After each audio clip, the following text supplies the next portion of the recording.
और दर्शकों, संभल पर स्टेटस रिपोर्ट आई तो भाईजान घबराने लगे। लेकिन आज आपको बताऊंगा असदुद्दीन ओवैसी क्यों घबरा रहे हैं, इसका कारण क्या है। पूरी एक्सरे रिपोर्ट दर्शकों हमने तैयार की है। और आज की शुरुआत एक बड़ी बात आपसे करना चाहता हूं दर्शकों, ये बड़ी अहम बात है। क्या होता है कुछ इलाकों में दर्शकों, पहले वहां पर जाओ, डराओ धमकाओ हिंदुओं को, और डराने धमकाने से फिर एक कदम आगे बढ़ जाओ, उनकी संपत्तियों पर कब्जा कर लो। और इतने से भी मन नहीं भरेगा तो हिंदू क्या करेंगे, खुद की जान की रक्षा करेंगे और वो उस जगह को छोड़ देते हैं दर्शकों। यानी आप मेरी बात का मतलब समझिए, मुस्लिम बहुल इलाकों में हिंदुओं के साथ यही होता है, डराना धमकाना, उनकी संपत्तियों पर कब्जा करना और फिर वो चले जाते हैं। ऐसा लिखा रहता है मकान बिकाऊ है। और हिंदुओं को पलायन के लिए मजबूर किया जा रहा है कई इलाकों में। दावा यह किया जाता है दर्शकों 2016 से 2024 तक कई तथाकथित मुस्लिम बहुल इलाकों में हिंदुओं के पलायन के 35 के करीब मामले सामने आए, जब उन्हें प्रताड़ना और दूसरे कारणों के चलते पलायन करने पर मजबूर होना पड़ा दर्शकों। लेकिन कुछ सियासतदान हैं और उन लोगों को यह सब दिखाई नहीं देता है, वो आंखों पर पट्टी बांध लेते हैं। उन्हें यह नहीं दिखाई देता है क्योंकि उनका वोट बैंक है, सियासी फायदा मिलता है उन्हें। और अब एक बार फिर दर्शकों ऐसा ही मामला सामने आया है।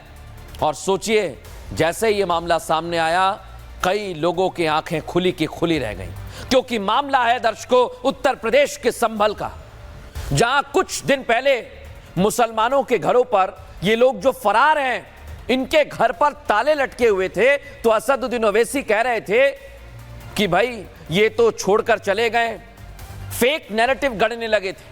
सोशल मीडिया से लेकर मीडिया तक में बयान देने लग गए थे कि मुसलमानों पर सरकार अत्याचार कर रही है, जिसकी वजह से 1000 से ज्यादा मुसलमान घर छोड़कर चले गए। लेकिन यह सब झूठ था।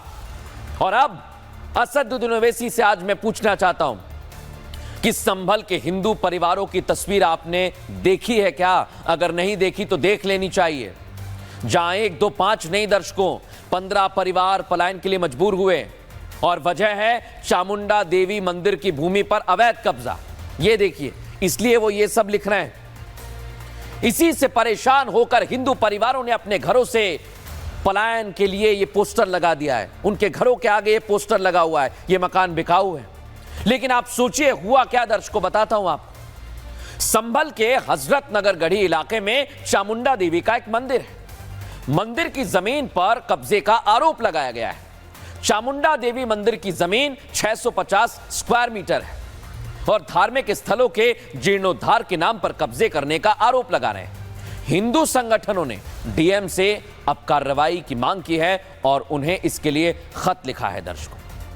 लेकिन आप सोचिए दर्शकों, इतने भर से बात नहीं बन पाएगी। क्या एक्शन हो रहा है दिखाते हैं आपको।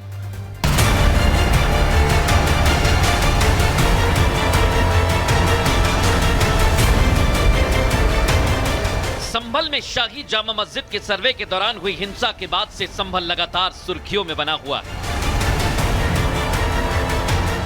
कुछ दिन पहले ओवैसी भाईजान ने मुसलमानों के पलायन का दावा किया था। दावा सरकार का मुसलमानों पर अत्याचार का, जिसकी वजह से मुसलमान घर छोड़ रहे हैं।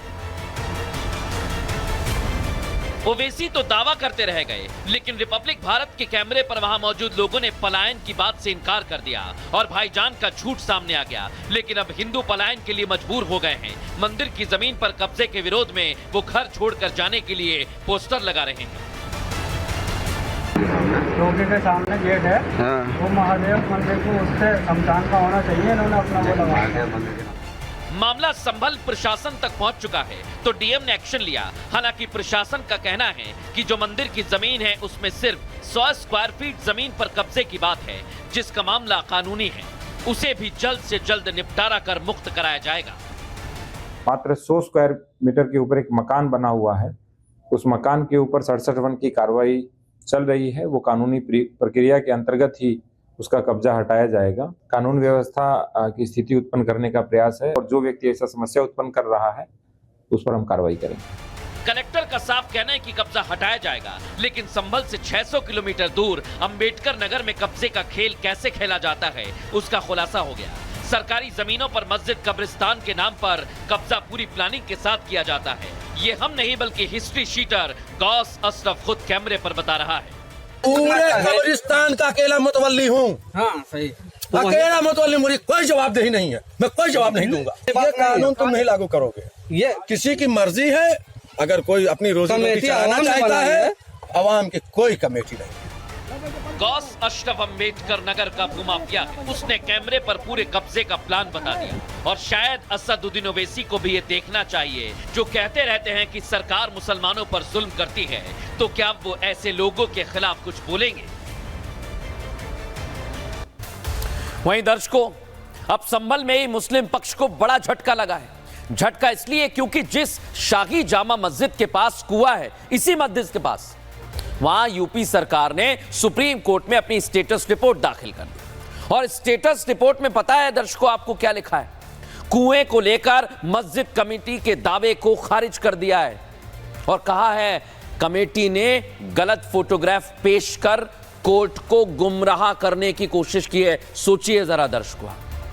और दर्शकों एक बात आपको बताऊं, जो कुआं है ये वही कुआं है। सर्वे के दौरान यहां हिंसा हुई और उसके बाद कई खुलासे हुए। संभल से जा चुके हिंदू समुदाय के लोगों ने बताया था कि इसी कुएं पर जब कोई शुभ कार्य होता था तो पूजा के लिए आते थे, साथ ही कुएं पर पूजा करते थे। उसकी तस्वीर भी सामने आई थी दर्शकों। और आपको यह भी बता दूं, मैं मस्जिद कमेटी ने इससे इनकार किया था उस दौरान, लेकिन अब स्टेटस रिपोर्ट से दूध का दूध पानी का पानी हो गया दर्शकों। और यही बड़ी बात है, जब इस कुएं को लेकर सवाल उठे तो आज कुएं की सच्चाई बताना बहुत जरूरी है। और आपको बताता हूं मैं, कुएं पर जो दावे थे मस्जिद कमेटी के, उनकी पोल खुल गई है। यहां पर यह कुआं सार्वजनिक जमीन पर मौजूद है। कुएं का मस्जिद से कोई वास्ता नहीं है। कुआं मस्जिद परिसर के पास है, अंदर नहीं है। और शाही मस्जिद खुद सार्वजनिक जगह पर बनी हुई है दर्शकों। लंबे समय से कुएं से लोग पानी भी इस्तेमाल करते थे और हर समुदाय के लोग करते थे। इस कुएं में फिलहाल पानी नहीं है दर्शकों। 2020 से यह कुआं ढका हुआ है और यह कुआं पुनरुद्धार वाले 19 कुएं जो संभल में हैं, उन्हीं में से एक है। कुएं को सार्वजनिक इस्तेमाल से रोकना गलत है, यह बात भी कही गई है दर्शकों। लेकिन आप सोचिए कि कई लोग हैं जो माहौल बिगाड़ते हैं, लेकिन देखिए उनका क्या हश्र हो रहा है। और इसलिए आज मैं एक बात और आपसे कहना चाहता हूं दर्शकों, देश में अब त्योहारों का सीजन आने वाला है। लंबे समय से शिवरात्रि का इंतजार कर रहे हैं, शिवरात्रि आने वाली है। और आज मैं आपको एक तस्वीर दिखाता हूं। एक तरफ रमजान भी शुरू होने वाला है, इसलिए संभल में भी तैयारियां शुरू हो गई हैं दर्शकों। आपको दिखाता हूं मैं, संभल में दोनों त्योहारों को लेकर पूरी तैयारी है दर्शकों। एक तरफ शिवरात्रि का त्योहार है, दूसरी तरफ रमजान का महीना शुरू होने वाला है। कोई भी गड़बड़ी ना हो, कोई भी गड़बड़ी ना हो, इसके लिए प्रशासन उत्तर प्रदेश का तैयार है दर्शकों।